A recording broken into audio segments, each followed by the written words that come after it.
There's no denying that Deadpool and Wolverine gives audiences almost exactly what they've been waiting over 20 years to see. There is a lot of fan service in this movie, but does that automatically make it a great movie? Let's discuss.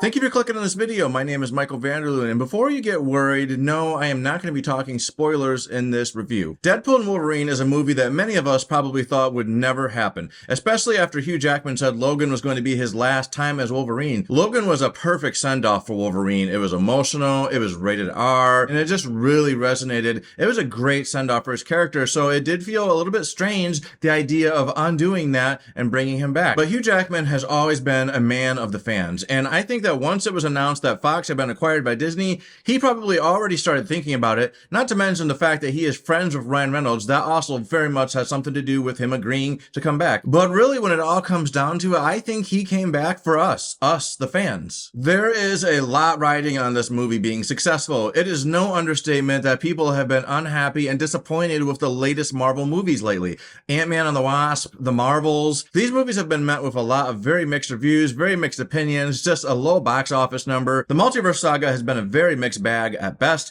and with Jonathan Majors getting fired as Kang, the guy that they were planning on really riding everything on, it just really seems like Marvel is in need of something because they are at a very low point in their trajectory. The success that they had when the Infinity War and Endgame came out, it just doesn't exist right now. I am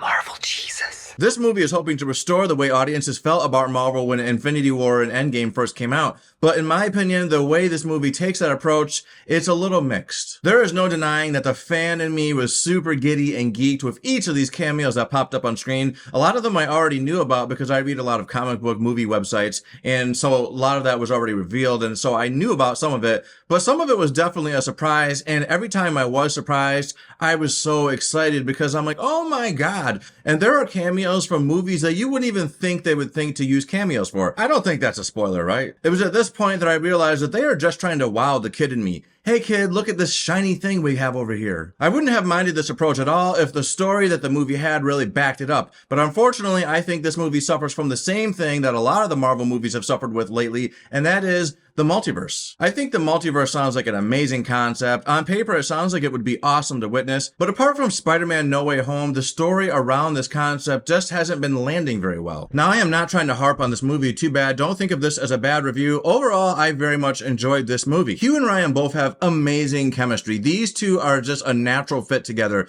and they are so good at these characters that I really pity the fool that has to replace them in the new MCU. I am so grateful for this movie. Everything about this movie feels like it was a love letter to the fans. The action is awesome. It continues to have the hard rated R, lots of gore, lots of swearing, lots of shocking moments. Of course, the fourth wall breaks. Just so much going on that really, really works. Shawn Levy, the director of this movie, has been working with Ryan Reynolds a lot lately. If you saw Free Guy or The Adam Project, both of those movies are a collaboration between Shawn Levy and Ryan Reynolds. And I really hope that they continue to collaborate because these two just really have an amazing groove going. And I very much hope that Shawn Levy does take on another MCU movie because he is a natural fit for this universe. It almost feels like I'm a traitor for having any complaints about this movie. Like I'm not a true fan, but that's not true. I am impressed with the stuff that they gave me. I just wanted a bit more. There is so much love that went into this movie, but I do think that feeling of servitude to the fans resulted in a story that is just not as strong as it really could have been. Maybe you guys don't care about that. Maybe the special effects and the action is all you guys really care about. And if that is, then this movie is going to very much deliver everything you're looking for. And if that is the case and you just loved this movie, then I am very, very happy for you. I want all the fans to feel like they got something meaningful from this movie, so I'm going to be happy for you, regardless of how I personally felt about the movie. Mr. Wilson, you appear to have soiled yourself while unconscious. I wasn't unconscious. Who are you? For me, this movie is a 7 out of 10. It had impossibly high expectations to fill, and I would mostly call this movie a rousing success. I think that there are certain things it could have done better, but there's a lot of things that it really did right. And for the average person, I think that this movie is going to be plenty to keep you entertained and happy. So that is my opinion of this movie. What did you guys think of it? Please put your thoughts on this movie in the comments. Be nice if you can, but it's the internet, so I'm not going to ask too much. If you like this video, then please hit the like button. And if you want to hear more of my opinions, then subscribe to this channel. Later.